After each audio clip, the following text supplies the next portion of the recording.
Ogres are like onions.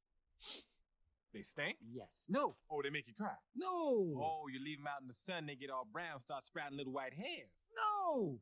Layers. Onions have layers. Ogres have layers. Onions have layers. You get it. We both have layers.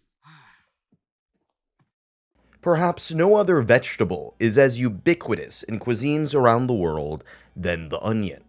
Tomatoes are very popular, but they're rarely used in many parts of East Asia. Carrots tend to mostly be eaten in the temperate world, less so in the tropics. Chili peppers are popular in the tropics, but not particularly popular among northern Europeans. The onion, however, is found in nearly every cuisine around the world, any place where you got soil to plant them in the ground. In fact, it's the most cultivated produce in the world outside of the tomato, but nonetheless, it's more geographically diverse than the tomato. The origins of the onion are mysterious, however. Some trace the origin of the onion to Central Asia, others trace it to Persia.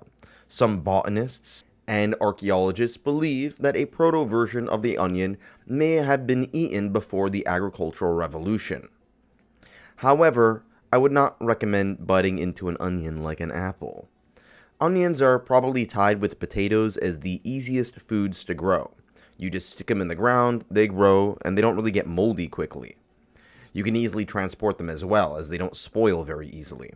However, while the potato was isolated to the Andes Mountains in South America, far away from most civilizations of human history, aside from the Incas and their predecessors, the onions were cultivated in a vast array of different cultures on the other side of the world. Their tolerance to varying levels of light, oftentimes low light conditions, pH, water volume, etc., is just staggering. And again, probably only matched by potatoes.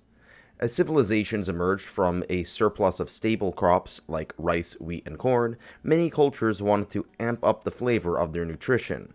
Two of the earliest civilizations, ancient Egypt and ancient China, cultivated onions, despite being very far away from each other and not having any contact with each other.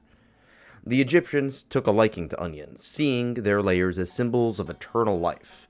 Onions were buried with the pharaohs, sometimes in the body cavities of the mummies. Into the classical age, the Greeks also took a liking to onions, particularly Olympian athletes, who oftentimes drank onion juice, something that you probably will not see in the grocery store today.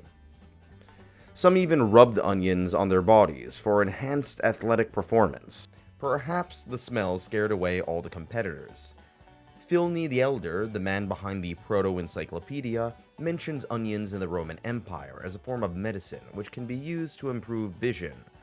Rather strange given the fact that the odor makes you cry.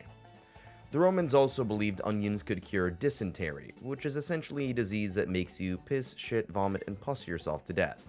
Needless to say, onions, while great for sautéing and rich in nutrients, probably do not cure dysentery, especially if you eat them raw.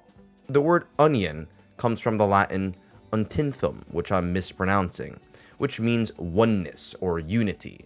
During the Middle Ages, onions were common in Europe, as they could withstand colder temperatures, and they continued to serve medicinal purposes with questionable claims, but nonetheless provided nutrition to feudal European serfs.